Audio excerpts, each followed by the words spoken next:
বৃষ্টিটা একটু ধরেছে, কিন্তু আমি সকালবেলায় আজকে একটা গাছকে খেয়াল করে রেখেছিলাম যে এই গাছটা আজকে আমি লাগাবো, তো বৃষ্টি হয়ে বেশ ভালোই হলো। তো এই গাছটা কে কে চিনতে পারছো বলো তো?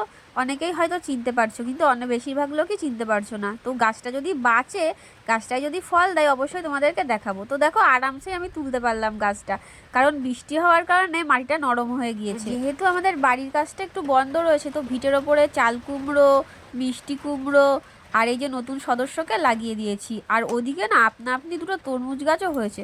তো প্রচুর ঘাস হয়েছে, তাই ঘাসগুলো একটু পরিষ্কার করে দিচ্ছি আর একটু সারও দিয়ে দিচ্ছি, যদি তরমুজ হয়।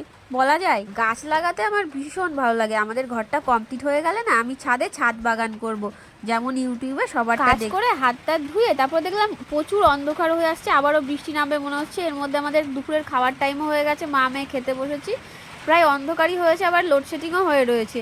তো আমি আর আমার মেয়ে খেয়ে নিচ্ছি। তো এখানেই বিদায় নিচ্ছি, টাটা।